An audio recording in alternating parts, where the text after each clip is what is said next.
Alright guys, good day po sa inyo. This is Heck at welcome sa panibago nating vlog. Matagal-tagal din tayong hindi nakapag-vlog. And this time, ang magiging topic po natin is how's our Suzuki Espresso after 1 year? Alright, so isang taon na po pala itong ating Suzuki Espresso. Ayan, so na-acquire natin to last February. Okay, close to March last year. Ayan. So, bali, nasa amin na tong sasakyan na to for like more than a year. Ayan. So, check natin yung mileage, guys.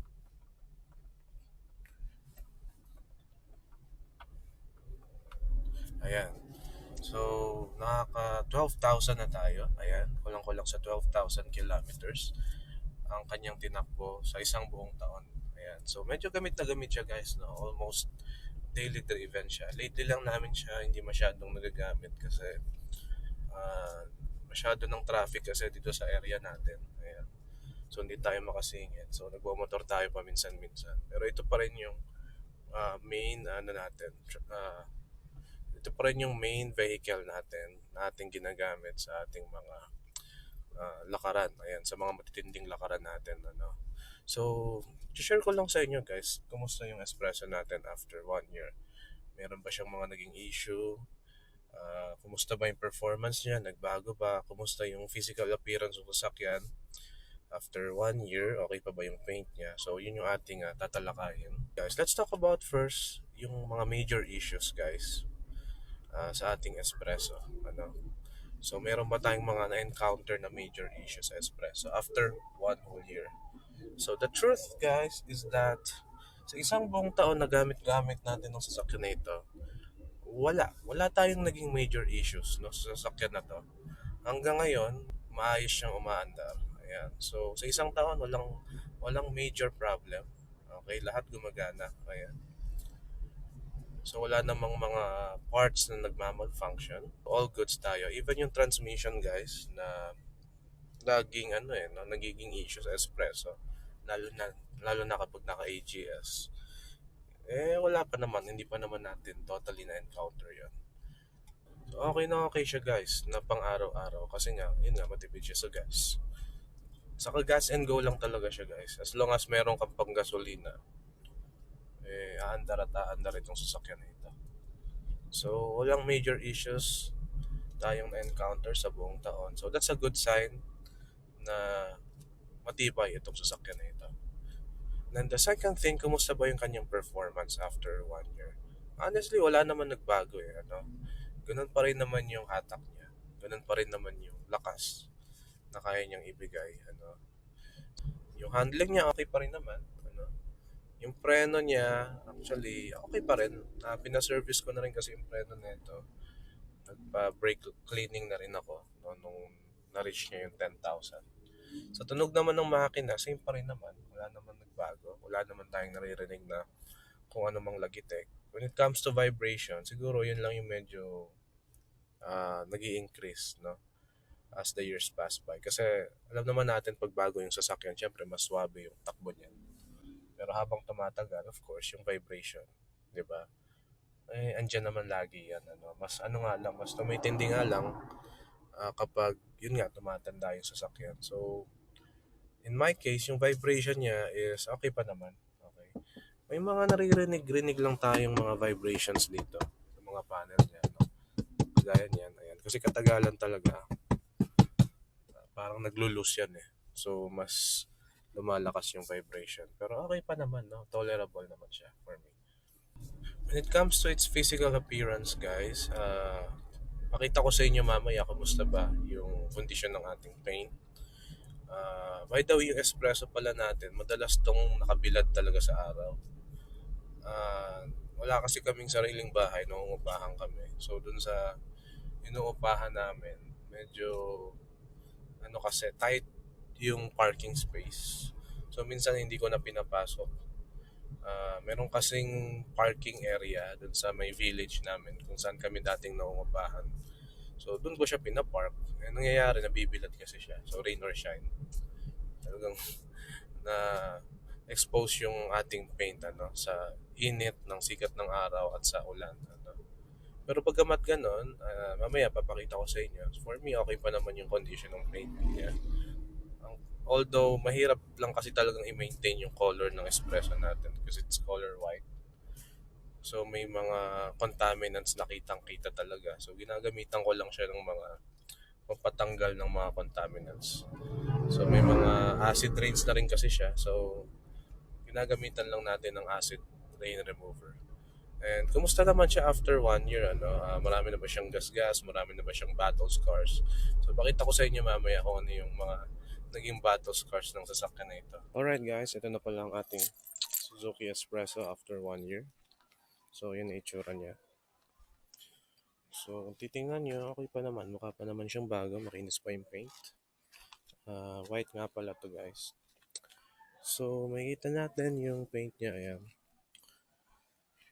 Kinis pa naman. Okay. So, meron lang siyang mga contaminants. Okay. So, madali lang naman yan. May mga solution naman na pwedeng gamitin pantanggal sa mga yan. So, check natin yung kapal ng gulong. Ayan yung tire natin. Medyo, ano na siya. Ayan, numinipis na. Okay, siguro isang taon pa itatagal na ito. Doon magpapalit na tayo ng tires natin. Okay. Ayan, so ang bali ang tinuro para sa atin is that kapag magpalit tayo ng tire, dalawa muna. So, ang madalas kasing mapudpud dito yung harap. So, pag totally pudpud na yung harap, yung nasa likod, yun yung ililipat sa harap. Tapos yung bago, isasalpak dun sa likod. So, ganun siya guys. So, dito kasi medyo makapal pa. Ayan, malalim pa yung uka niya. So, ibig sabihin, pwede pa itong ilagay sa harap once na nakabili tayo ng isang pares ng gulong. Okay, so ano na ba yung mga naging battle scars na to? Ayan. So dito guys, may battle scar na siya sa part na yan. Nilagyan lang natin ng sticker. Okay. Hindi ko alam parang may namba to.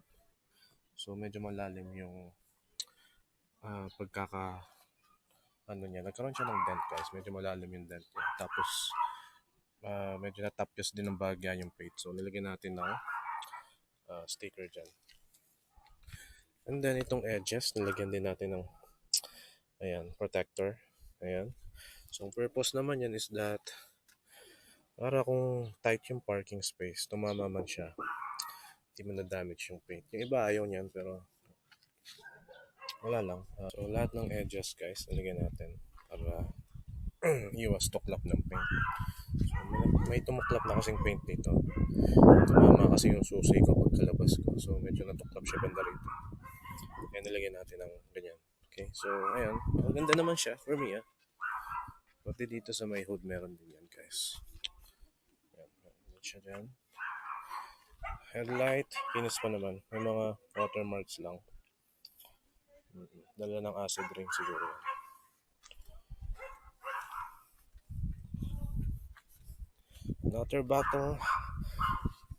Another battle scars. Ayan, nagkaroon na ng gasgas dyan. May naatrasan akong plant box. So, matindi yung pagkakagasgas niya. So, nilagyan ko lang siya ng sticker na black. Medyo hindi siya nagbe-blend. Pero pag sa malayo, hindi naman halata yan. And then, ito pa yung battle scar. Dito guys, meron na itong gasgas. Yung buong yan kasi tumama yan sa plant box na atrasan ko. Hindi kasi gumana yung sensor Siguro dahil yung plant box hanggang dito lang. So, kaya hindi siya na-detect ng sensor. Ayun, buwangga rin. So, nilagyan din natin ng sticker. Okay. Sa mga dents naman, nagkaroon na ng dents to guys. On this part. Pinayos lang natin siya. Medyo mahal pala, no? Inabot din ng 700. Ewan ko, parang naano siya nadali siya sa parking lot. May nagbukas ng pinto. Pero pinayos natin. It cost me 700 pesos. And meron din siyang dent banda rito. Hindi naman halata. Check natin. Ito sa part na to. May dent din siya dyan guys. Ganun din, nadali din sa parking. So, yun lang no. Minsan, kahit maayos yung pagka-park, nadadali siya Dahil na pag tight yung spaces sa parking. So, magandang gawin bago ka umalis ng parking. Check mo muna kung nagkatama ba yung sasakyan mo. Nilagyan na rin natin siya ng ganitong accessories Ayan, window visor. Ayan. Okay. So far, wala naman tayo masyadong dinagdag na accessories. No? Minimal lang. Okay. So, all stock siya guys. Okay guys, share ko lang yung mga idinagdag nating accessories. Ayan. Dito sa loob, ayan, dito sa cabin ng ating Suzuki Espresso. So, ito yung mga iilan. So, meron na tayong dashcam. So, ito po free nung tayo po nag-renew ng ating insurance. Ayan. So, ayan.